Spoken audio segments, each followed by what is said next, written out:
Man, there's like a group of people and they're all pointing guns at you. I don't know these fucking people. Like, I don't know none of you. And I'm like, hey, can you guys like stop that? And one of them's like, well, you acting all nervous. Well, you're pointing 12 fucking guns in my face. What do you mean I'm acting nervous? Millie makes songs, hey, I made this one. Jerry builds bikes and they go real fast. They're mental defectives. Welcome to the Mental Defectives podcast, a show where we interview sober people who are creatives, small business owners, all kinds of fun stuff. Every fourth episode, we have a extra special guest where we interview a non-sober person who is also a creative. My name is Milligram. That's Millie if you know me, Mr. Graham if you owe me. Joined, as always, by the gearhead guru. It's Mr. Jerry with a G. Yep. And today we have a very special guest. Yes, we do. Coming all the way from Indianapolis, Indiana. He is a director, writer, producer, actor. I'm going to say rapper. And all around great guy. It's Mr. Brian Foster, CEO and founder of We Are Media LLC. Brian, how's it going? Somebody chop that up so I can put that like at the beginning of my reel. that was Put it on the sizzle reel. That's beautifully said. And like besides like the not sober guy, I am so sober. Not in the sense that our viewers are So accustomed to by You're now. kind of sober right now. I'm mostly sober. Mostly. I like it. Weed is sober. California sober? California sober. I'm from California. Are you really? I'm from Sacramento. So Oh, we're good, Sacktown yeah. in the building. shit. Yeah, so Cool. there we go. Hell There we yeah. go. I'm sober. California standards. So start us off. How did you get into video production and directing? Where did this all start? I've actually answered this question a few times. This is a Oh, good well one. then fuck me, I guess. Yeah, fuck you. Say it again. Well, it's the thing was I've always been a creative. I've always liked to make things and stuff like that. And I've made little skits and stuff. Since I could remember, since I've picked up camera, But I started really getting into it because we were in the music scene. And that's what he said. I should say rapper, writer, whatever. But I know. I didn't want. So, for those not in the music scene, everyone in music, whatever their job is, they start off as a rapper. It's like the pipeline starts. Step one is you're a rapper, and then you go on to graphic design, video, production, anything artist adjacent. But everyone start starts off as a rap. Yes, as a rapper. Myself, Brian, everyone. You Lots of step facts. one is be a rapper. So that's exactly how I became a videographer. Step one, became a rapper. Step two, didn't have anybody shoot our videos. Couldn't afford anybody to do it. At least I knew a couple people that did videos, but I couldn't afford all that stuff. So I learned how to do it myself. The irony there is, once you get good, you don't shoot yourself. It's like you can't really make my own music videos. Right. So it's the latter. I just chose to do the music video route, but yes, the creative was still there. So you never shot any of your own music videos? Yes, I have. Okay. But you're just so limited on what you can do. Like, how, we filmed together a few times, so Yeah. you kind of know how I like to move around. There's no way I can do that without someone there to do it. Right. So Yeah, I don't understand how people can do it. So what was like the deciding factor going from like, because how long were you were rapping for a while? Oh, since I was the first teenager. Yeah. 13. But I mean, Oh, like yeah. like recording and like releasing I and started stuff. recording when I was 16. Oh, nice. Yeah, so a long time. That's why quitting. I know when I quit music, I made it such a big deal. I was such a crybaby about it. And No, I can't believe that. I Right. can't. Yeah, nobody. Yeah, whatever.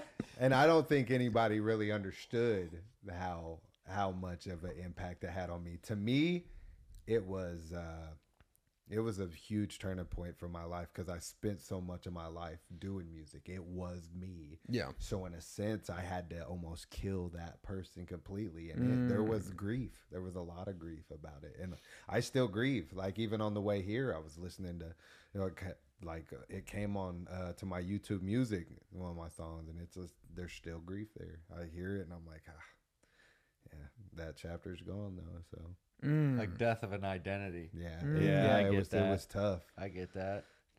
That's a good way to put it. Death of an identity. It was. I had to though. Is man, you get to a point and you're like, where am I at? What am I doing? I'm gonna have to make some big choices, not just small choices that we make every day. I'm gonna have to I'm gonna have to do something that's gonna be crazy.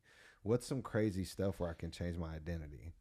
And that was one of them. So what made you do it? Like jumping from the music game to video, like was there Well, a there wasn't point? a jump. It was a blend. It was gradual. Yeah, it was a blend. It was kind of like Yeah. And this is more the path. Yeah, just anything, creative that I can get Yeah. my hands into. So it wasn't like a cold turkey thing. It's almost like stopping cigarettes and start to vape.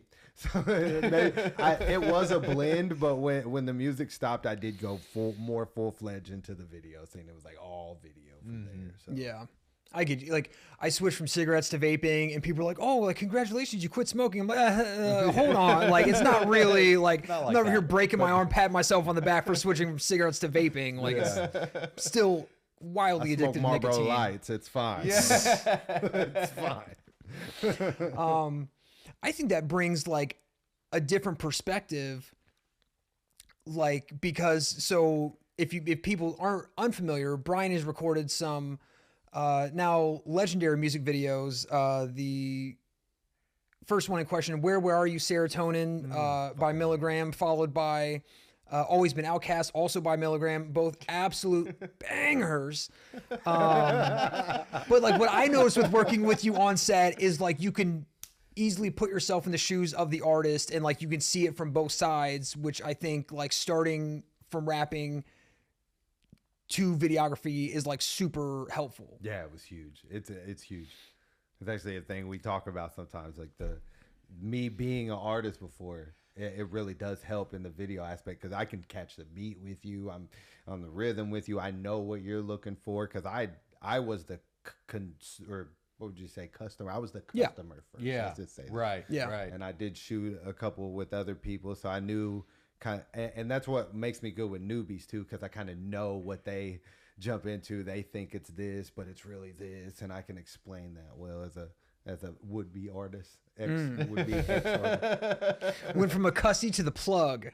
Yeah. Yeah. There you go. To the plug. That's good. That's a good analogy. I like that. And I gotta know, like, I'm sure starting out videography, like you're maybe some interesting first couple choices of artists you're working with. Like other videographer friends I have, like I've seen the rants on social media of like, I'm done shooting. If your fucking video is you and your buddies in a trap house pointing guns at me, I'm not fucking doing it. I'm over it. No more. Do you have any stories like that? Like of Dude, early on that's- shoots where that's stuff been just a thing. goes sideways? Yeah, I learned to cut like the guns and stuff. I cut that out years ago. Like there's times man, there's like a group of people and they're all pointing guns at you. I don't know these fucking people. Like I don't know none of you. And I'm like, hey, can you guys like stop that? One of them's like, well, you acting all nervous. Well, you're pointing 12 fucking guns in my face. What do you mean I'm acting nervous? I am nervous. This isn't an act. Right. Like you're gonna kill me at any moment. None of you know how to handle a gun at all. You just have one. And the thing is, only one of them has to fuck up, and you're that's dead. it. Oh yeah. That's it. I know a videographer from Indianapolis that got his camera shot shooting that stuff. shit. Yeah, why would I ever risk that? And it's the people that film like that. Like you wouldn't put 5,000 into your music video and do that.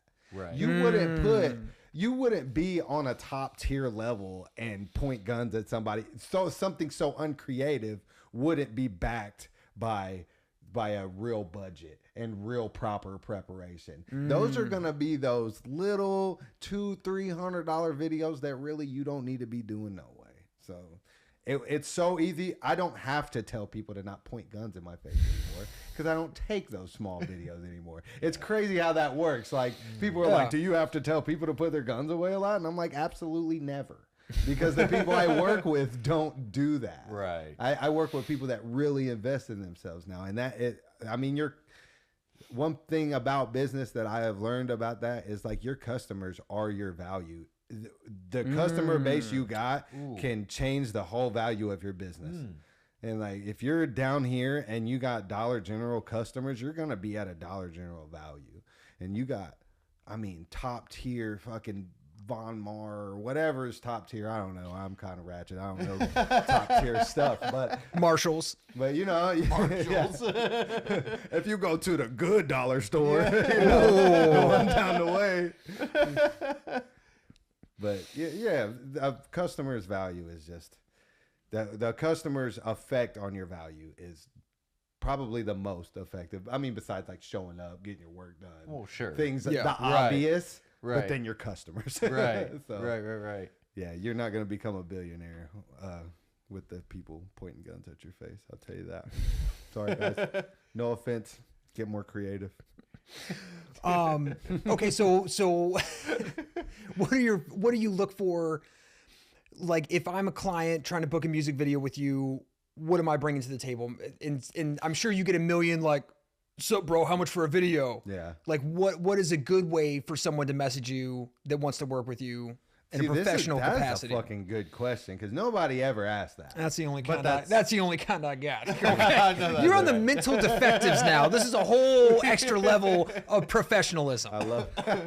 As I sip from my newly minted mental defectives I know, cup. man, Oh, mine's yeah, empty. yeah. I'm sad. Right. Yeah. So refreshing.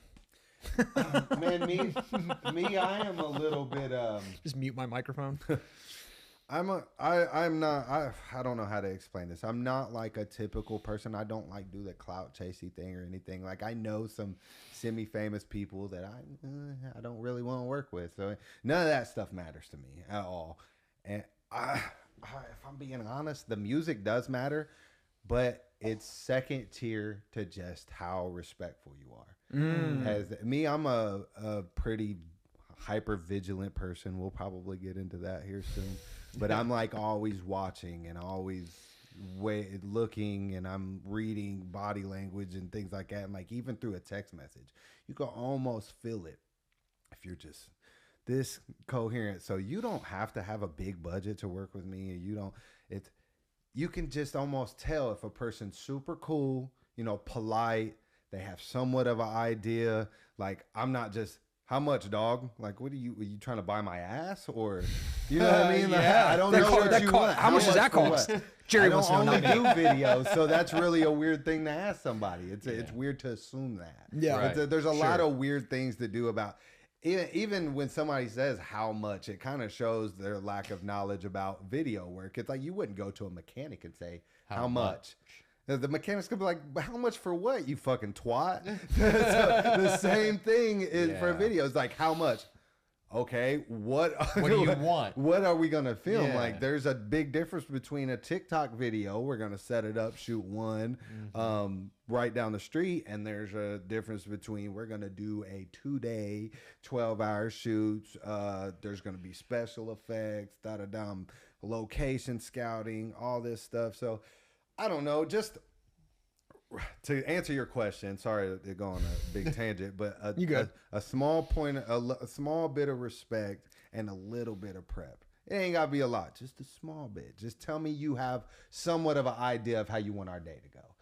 Like, it doesn't even have to be crazy. Hey, I want to shoot 23 TikTok videos in Columbus, Ohio. How much would you charge me for that? They're going to be 15, 20 seconds a piece. That's how you fucking ask a goddamn question. Not how much. How much? Or my favorite is Give him the stink face, dude. I love my favorite is, I feel like we touched a nerve here. Yo. And then I don't answer to yo. I don't answer to yo, sup, none of that shit, because there's too much noise on the internet. You answer to that stuff, you'll end up in conversations you don't want to be in a lot of the time. And I don't have the mental capacity to talk to 29 people at a time all the time.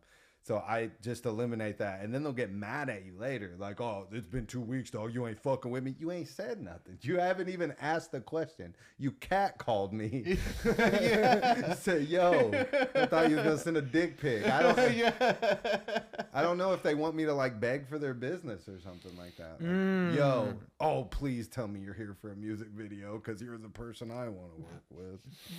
I hate to sound so condescending and shitty towards people, but I'm not, because I love the clients I have. Yeah. But I think it's kind of from being nitpicky like that. It's why I ended up loving the clientele I have right now. Well, you're passionate about what you do. Yeah. Like, and that's obvious. You know, you're setting yourself, you know, above, right? You're rising above. Trying.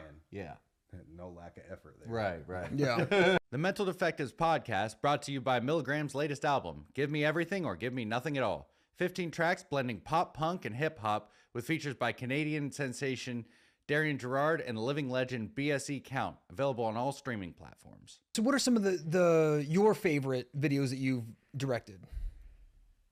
Well, there's this banger called Where Are You, Serotonin? That really, not even bullshit. Starring just 'cause both, you're here. starring both of us. Oh, yeah. Yes, I fucking love that video. I love how the whole thing turned out. It was smooth. It was a good day. It was nice out there. We got some cool pics from it and everything. That's how I'd like my videos to go. The cops were only called one time Dude, on we that had set. so much freaking fun. Yeah. You guys had the little mini bikes out there. Yeah. And shit. Oh, yeah. Well, you was hanging out the back of the car filming us and stuff. Yeah. It was cool. Hell yeah, dude. We Yeah. had a great time. That on was shit. sweet. That's one of, I just shot a video recently called Silence for this band up in Indiana.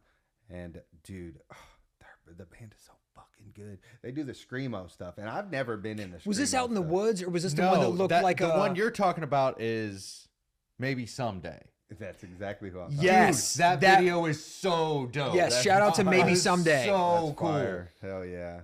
Yeah, Yeah. they're such a great band, man. And like that, I don't know, that energetic.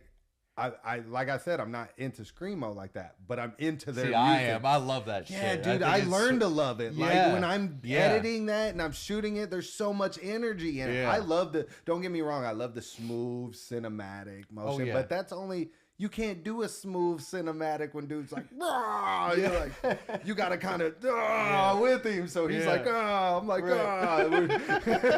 so it's real. It's a fun and it's a crazy experience, and they love the video. They always hype me up so much, so it makes it a little bit better. My ego, Absolutely. my ego loves it. Absolutely. They're For like, "Dude, sure. you're a fucking goat." And I'm like, thanks. I've been crying really down on myself all day. Actually, I really need that. Pick me you up, have you no guys. idea how much I actually did need that. Thank you so much. I almost Things have just quit. been tough lately. I've been on Indeed all week.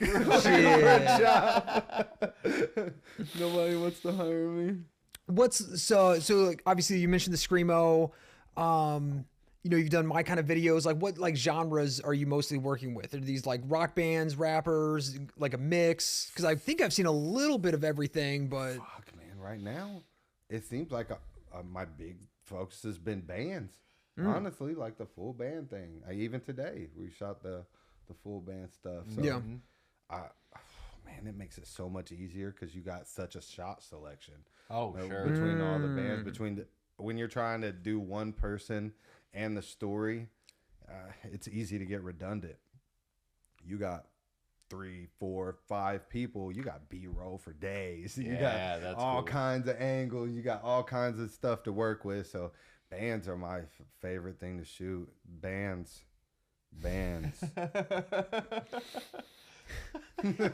we also want to thank you for helping class this operation up a little Oh, bit. yeah, for sure. So I know you were pointing to the correct camera because you set the camera up. That's why I look good. Right? Yeah. Shit. I look terrible on camera, though. I can't help that, though. This is why I'm behind it most of the time. What is also that all the videographers I know hate being on camera. So like, I hate looking at myself on camera. yeah, I never see them like posting it. Everything is, here's the work. I don't want to be on camera. I've posted the same 3 pictures for like 7 years. If you see how many times I've used the same profile The picture. same profile I'm like- picture. I've seen it. Yeah. I just do it later on. I'm like, make Cycle profile 'em. picture. I love that picture. I get one a year, and that's it. Usually when somebody gets me, I'm like got the camera down like this, and so I got like 12 chins, and they catch me from the side, and they're like, "Dude, I got you some behind the scenes." I'm like, yeah, thanks, bud. Cool. Crop me out of that one. Part of being a cameraman. Damn. Yeah. All bad. What's your favorite aspect of video? Because I mean, you're like I've seen you bring PAs out with you, production assistants. But a lot of times you're like the one-man band. So I mean, you're shooting, location scouting, fucking set design, editing. Like, what is your favorite aspect of all of that? I don't know. I don't think I got a favorite out of all of them. I think I just like the process of creating stuff. So a little bit of everything, and that's why I don't think I mind working by myself, because I get to control everything. So I want the light, but it's bad if in the cinematography scene, that's probably looked down upon because you can only do so much by yourself. But man, I love control. I love to control the lights. I love to control the camera. I want to know where things are, and that's why when I came in here, I'm like, let's put this backlight here. Let's put this over here. Oh, dude, you arranged it, perfectly, perfectly. I think it's And that's it. I mean, I just love to create, so I don't really have a favorite. I guess my favorite would be just when it's done. I really, It's the finished product, right? When it's done and you get good feedback. Like Milgram, he always gives me really good feedback. Oh yeah, it's always like, and it's like specific feedback too. Like, you really went out your way on this part and this part, and this really looks cool around in the circle. So it's like the feedback that you need, not just this is dope right on. I got some people, like, I send them the video, they don't even tell me if they like it or not, and I'm like nervous for months until it's posted. I'm like, so you do actually like thanks it. a lot for fucking telling me. I'll tell them too, like, hey, let me know if this is fire or not. Anything you need changed, I give the revision. So I'm like, anything you need changed, I got you. You don't hear nothing for like months. You're like, dude, they fucking hate me, bro. And they're spending the money on it. Yeah. Like, I want to have, and something, I don't want to keep going back to the serotonin video, but I love that. I know it's so Such a good. good video. And the star of that video is one of Jerry's dogs, Luna. Yeah. And you had included a shot of her out front of the house, which essentially tied the whole, I don't want to spoil the surprise ending of the video, but it tied the whole thing together. And I watched it back the first time. I was like, oh my God, why didn't I think to include that? Like, that made the whole thing, it was a huge plot hole I had overlooked. Because she's been outside the whole time. Yes. Right there the whole right there. time.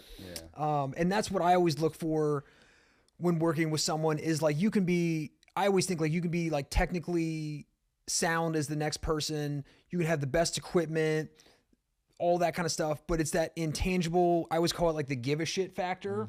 For sure. Like, and you like definitely have that. It's like the going above and beyond. It's like, cause I've worked with plenty of people, you can tell they just don't give a fuck. Yeah. Like, bro, I've literally had videographers, engineers tell me, like, that was a performance issue. Like, that was, my wife's never told me that, but like, as far as like, I'm on the wrong spot, like the light's hitting me incorrectly.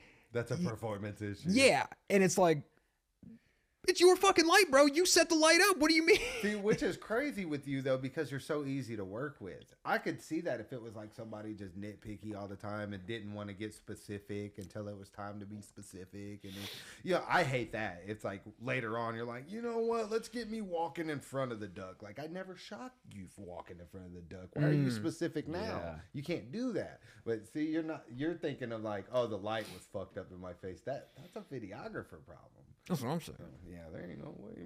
But anyways, I can always tell. If you ever need something from me, bro, we just shoot it again. I don't mind. Yeah, hell yeah. Yeah, you ain't never tried to take advantage of me. I'm pretty sure you didn't even have a revision on neither of the videos. I'm pretty sure. I don't know.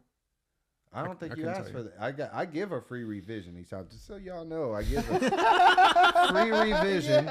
For an hour-long commercial, drum up business. You want to meet somebody in the middle, though. So, okay, I got my creative input. We made it together, but I have my creative input because I sit there and I edit by myself, right? I could send you something. You could be like, bro, I fucking hate the face I make at 2 minutes and 33 seconds. Oh my God, what the fuck is that? And I would gladly, you just give me a list of everything you want changed. And I would love to mingle that. And then we find a final product everybody's happy with.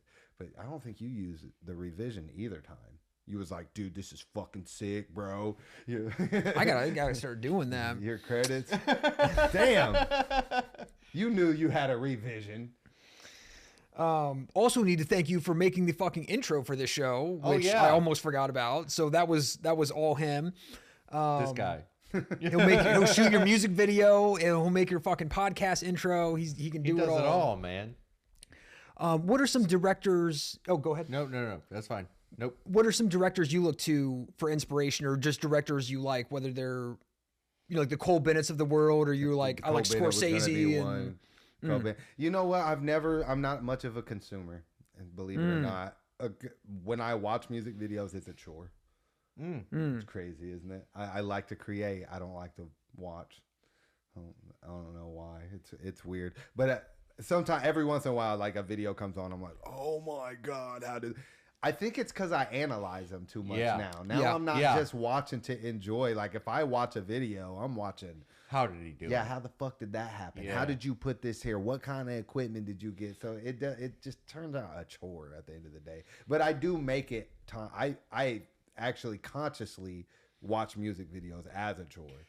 Like my kids don't understand. Like I have to watch these, and they're like, "Dude, you ain't doing nothing." I'm like, "I'm literally at work. I'm right working. now. I have to. I'm drawing inspiration." And I've sat there. I've watched everything on Lyrical Lemonade.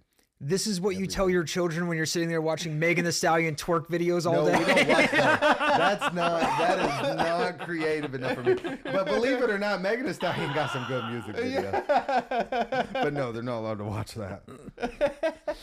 I kind of feel the same way. Like since we started this, like we did so much research about podcasts. Like I listen to a podcast now and I'm just like, bro, like, oh, the lighting is, I want to copy this. The lighting is great. Like the sound design or whatever. Like you get that way. Like you can't even watch a podcast regularly. Yeah. Right? Like you see without analyzing it now. Exactly. Now that I'm doing it. Like you see a bike go down the road and you're like, oh, this fucking guy doesn't even have a dual chambered exhaust on his flam jangle. What a piece of shit. What a piece of garbage. Yeah. That's good shit. Piece of garbage. So we don't have any addiction things to get in with you, but I know like mental health plays a big part, and you're big on like the mental health stuff, the fasting, the reading, like the spiritual side of things. Like how was that affected? And how do you manage the stress of being a one-man show, owning your own company, and still like maintaining the mental health in a good spot? I don't. That's my secret. I'm always mentally disturbed. Oh man, it's I really just got into this stuff a couple years ago. Deep down, I always knew there was something a little. I don't want to sound like I'm fucking a reject or something, but there's something always a little bit off, and I knew it.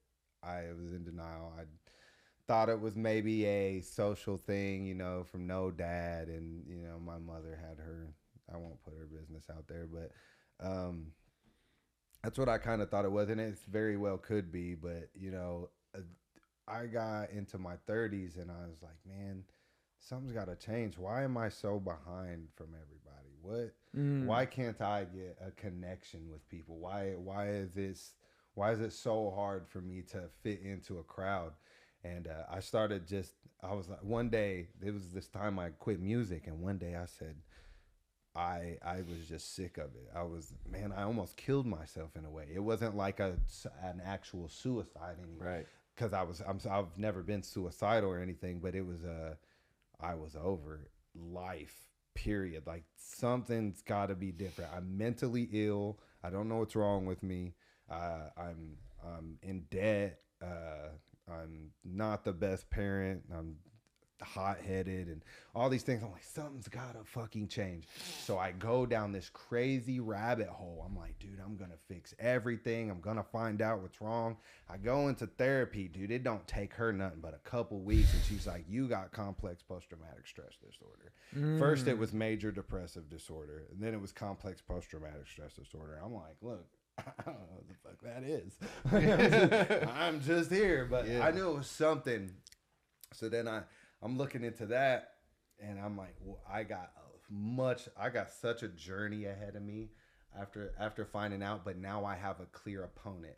So the first couple years, well, I've only been doing it for a couple years now, but like the first couple years was just a lot of healing. And business wise, to tangle that in with the question and the business, it went really downhill, but uphill at the same time. Like I lost some friends, some people I used to work with, a lot of things because I was going through a healing journey, and people think that it's up, but it's not. It's because I had to go down. It wasn't even a wave, bro. Oh. It was a dip. Just down. Okay. Like I ended up in the craziest shape.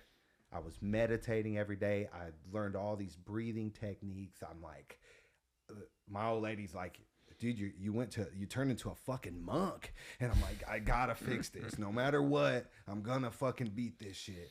And all of a sudden, nobody's around me anymore. I have no friends. Nobody's hitting me up for business. And I catch myself, I'm like in the middle of working out, and I'm like in tears, and I don't know why. And I'm like, what is fuck is going on? So to answer your question, it didn't help then, but it almost cleared a path for better and bigger things, for friends that was going to understand my new me, and clients that I would click with for my new, let's call it Brian 2.0, right? Because he had to go through a lot of things. So Brian 2.0 wasn't cool with old friends no more. They didn't get me.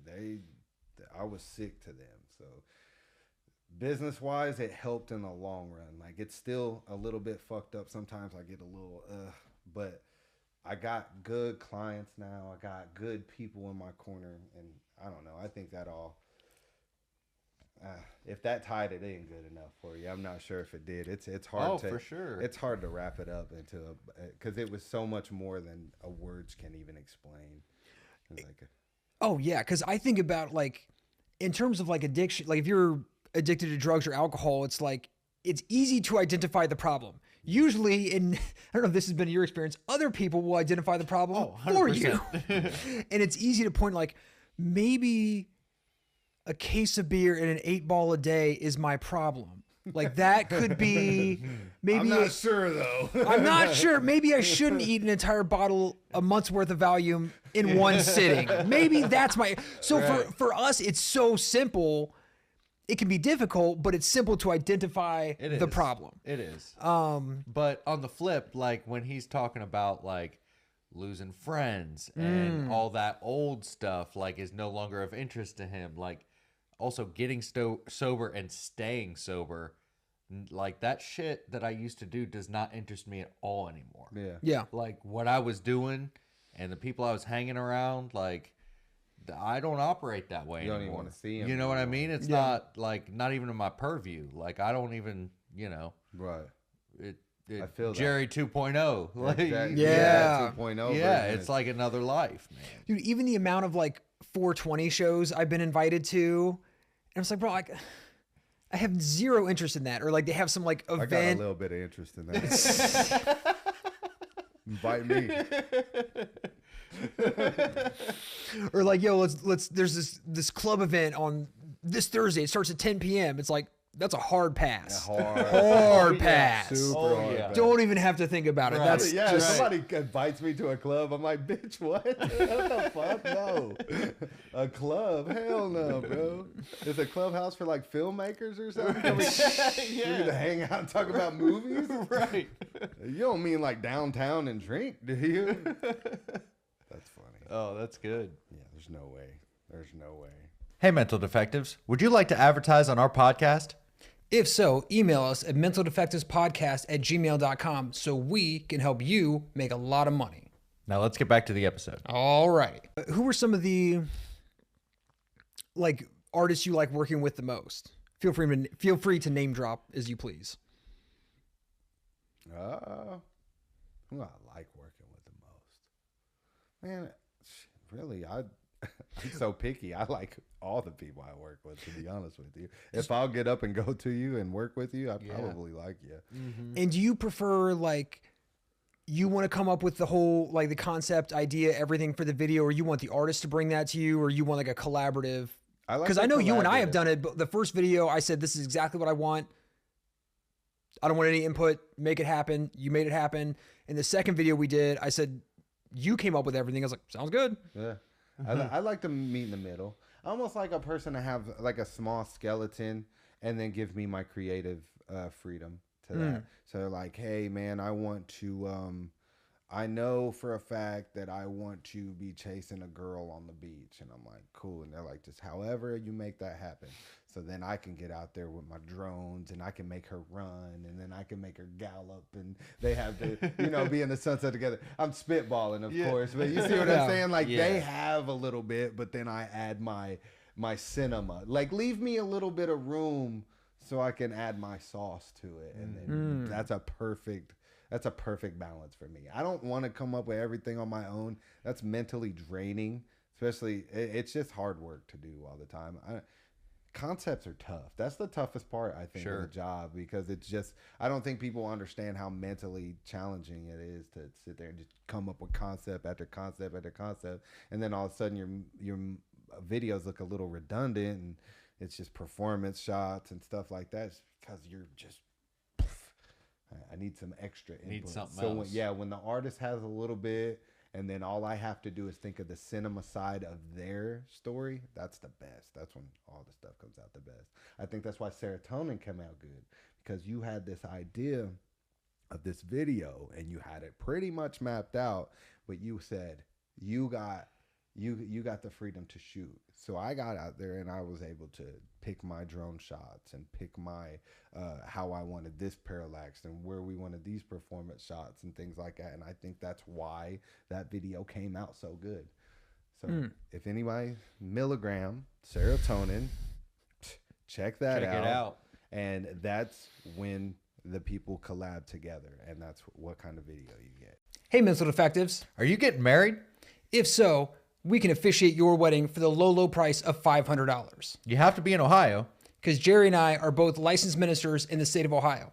If interested, email us at mentaldefectivespodcast@gmail.com. Now let's get back to the episode. So, Marijuambies, speaking of drug use. First, I wrote that sober, by the way. you wrote it sober. Completely sober. A movie like about California sober? No, completely sober. Yeah. 100% sober, I wrote it. Okay. So this is your first feature-length film, Yeah. written, directed, and starring starred in. you. This is quite the undertaking. What brought this about? Well, when I wrote it, I was on this thing about just getting the movie wrote. It wasn't about I wanted all the clout to myself or anything like that. I just wanted to get something out. And one big thing about movie writing is just write what you know. Right? And what I knew is I'm kind of loudmouth. I'm kind of a little bit arrogant sometimes. No.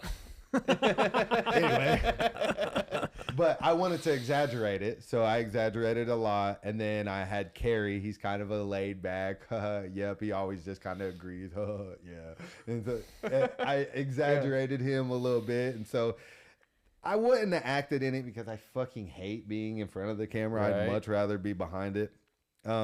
But who else could have played me, right? Like I wrote it to me, and then I even asked. I asked a couple friends. I said, "Hey man, do you think I should? I'd get the movie done faster if I wasn't starring in it. Sure. I'd be able to shoot it myself. There's a lot of factors, but now I got to pay for more people. I have to,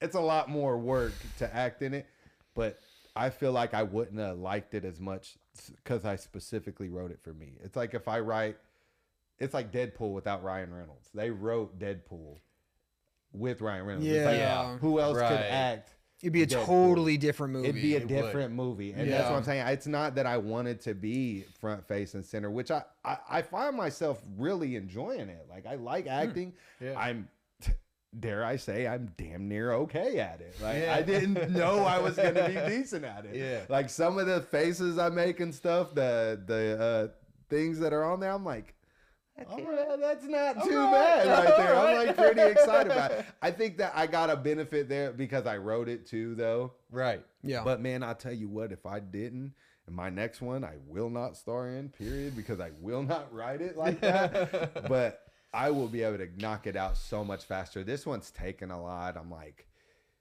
I trust the crew I got, but sometimes it's different crews for who's available. That's the way I have to work it in. Like, I have 3 or 4 different DPs, you know, and different production assistants. So sometimes to match the energy, I have to run everybody through the scene. I'll sit down, I'll light it, I'll have to go fit people in, make sure it's cool, come in.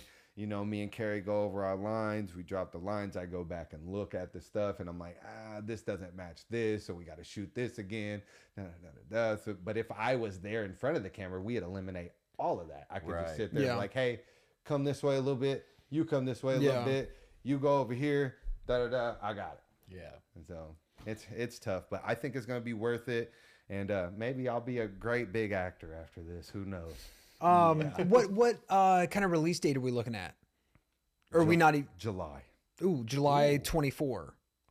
Yeah. Because we have no idea when this is going to air. So hopefully this episode airs before your movie comes out. It will. I hope so. That's a Mental Defectives guarantee. So. Are you sure? Yes. I'm saying it right here now. Can you give us like a rundown, like what the film? So it's a stoner comedy, and it's about without spoilers, but like give us the elevator pitch. I actually got this. I got this ready. This is a movie about a drug dealer and his hippie friend. The drug dealer needs to make some money so he doesn't go to jail for child support. So he decides to sell marijuana. The marijuana is poisoned. So it turns the people into zombies. So they have to find a cure to cure these weed zombies, which it's so fucking funny. Like, I left a lot out of that because there's so many clever factors. The whole movie is just a big dad joke about weed. Hell yeah. Right? It's like so, but the story circle in there is so good. Everything ties up. Everything has a meaning. Each scene has a purpose to be there. And it really ties all together. It's witty. It's fast paced. It's going to be a good fucking movie, if I do say so myself. Dude, I'm hyped. Oh, that'll be great. I want to go to the premiere. I am dying to see that. Dude, we showed a couple clips to some of the crew yesterday, which they haven't seen it. And I was kind of nervous to show them because it's like rough edits, but they were fucking dying laughing. And it was such a good feeling. I was like, oh, yes. I'm looking at Carrie. He's like, dude, I needed these laughs. I needed this today. And I think it really, just the crowd reaction that we had yesterday motivated us into a whole different level. It's so fun. It was so cool. I'm like, maybe it is going to be a good movie. Cool. Maybe, because I got this sense of grandiosa, but at the same time, I'm like, come on down to earth, buddy. You know, how many people make movies every day? People make movies. There's Tubi's like over flooded with shit. And at the same time, I'm like, but I have to give some credit. There's something special in there. It's a special name. It's a special story. And I know it kind of sounds a little cheesy and maybe like I wouldn't take it serious, but it's such a serious project. It's gonna be a good movie. Oh, Marijuambies. Actually a good movie. That's going to be the slogan. Like, Marijuambies, this is actually not that bad. Like, the white balance a little bit fucked up sometimes. Hey, man, we got a few cameramen. We worked with what we got, you know? So Oh, man. Perfect. I'm hyped for it. Yeah. So just to kind of wrap up, what advice would you have for someone looking to work on their mental health? Or like, because I feel like you kind of broke it down as like, identified there is a problem. I found out what the problem was. I took the steps to correct it. But like, what kind of advice would you give to someone that maybe they think they have some kind of mental health issue they're looking to deal with? Well, the honest answer is it's going to be different for everyone. But realistically, there are a lot of tools that people neglect terribly for their mental health, and the simple fucking tools that we all honestly know, but we're too stubborn to use them. And one of them is going to be eating right, because that shit clogs your brain. If you eat like shit and you have any sense of mental health, it is going to exacerbate that 100%. So clean foods, clean brain foods. There are such things as brain foods. There's salmon and spinach and blueberries and things that feed your brain. Definitely. I mean, that's my biggest one is food. But then you have got to have a knowledge that things are not always going to feel good. But when you know that, and you know that there's a light on the other side of that, I think that is a huge paradigm shift as well. Man, I got so many meditation changed my life, bro. For sure. Meditating every day, dude, I'm a different person from that. Breathing techniques, breathing controls your nervous system. You can reset your nervous system with breathing. Right. And I think I didn't know that. And I don't know about you, Jerry. I be breathing all the time. I always I'm breathing all the time, dude. I be breathing. It's crazy. But seriously though, you take like full breaths and stuff. Like Americans, we do a lot of chest breathing. We don't take very big breaths. It's all through our mouth. It's right here to our chest. That actually causes anxiety. You know that? No, you take a full breath into your belly, blow out longer than you push in. It fucking changes your nervous system. It's crazy. Yoga Nidra, one of the biggest fucking things for anybody's mental health in the world. You guys ever heard of Yoga Nidra? Yoga Nidra is just deep sleep meditation. It's kind of like, you ever did a body exam where you like close your eyes and you're like, feel your toe. You feel your calves, and then your left hemisphere, and then your right body. That's Yoga Nidra. Okay. That actually resets your nervous system too. So if you're like in a bad mental state, Yoga Nidra can actually reset that. So, I mean, there's tools. Sometimes you're going to be, them core beliefs are going to outweigh all the work you do though. So until you find what's really making you mentally ill, I think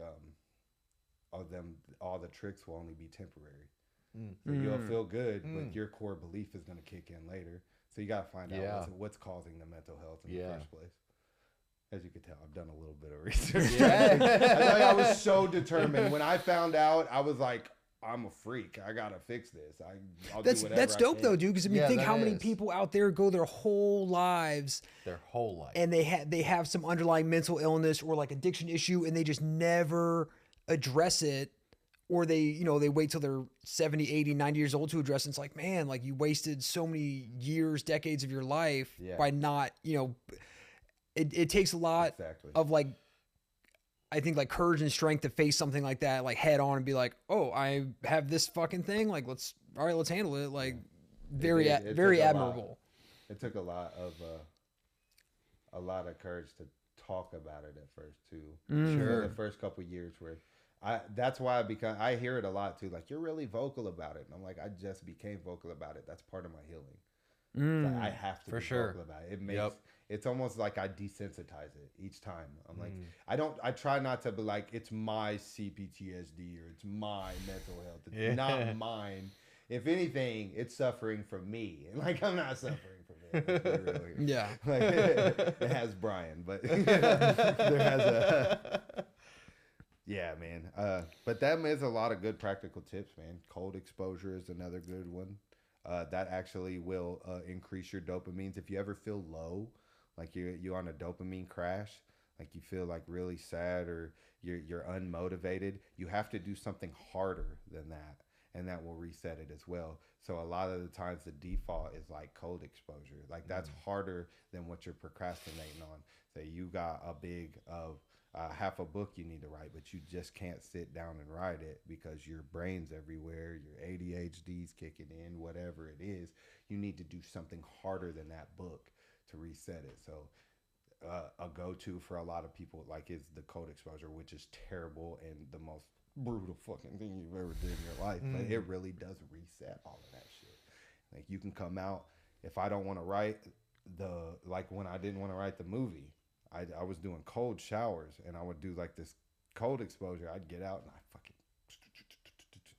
because it wasn't nothing next to that. Freeze my balls off or finish the movie. Let me work on that movie. Yeah, man. 100%. What advice would you have for anybody wanting to become a director? A director of what though? Music videos, a director of Porn. Porn. I never shot a porn. Let's say directing and videography in general. Music videos, TikToks, feature films, short films, whatever they want. Probably different advice for different things, I would think. But let me see. The best advice to be a director. Don't. Run. As fast as you fucking can. Solid. The more creative you are, the worse the mental health. Everybody wants to be a creative until they got to do all the psychological trauma it takes to be this creative. Don't skip steps, bitch. That goes definitely for us. We cannot skip steps either. 100%. 100%. That's hilarious. Yeah, it's perfect. No, man, I say just in all honesty, just don't let your pride get in the way of listening to everybody else. Everybody needs their credit. I know you want things your way, but if somebody wants something this way, you got to learn to compromise, and that's when you make something beautiful. Compromise with your people. Let everybody get a little something in there. Hell yeah. We're going to go out on the finger guns.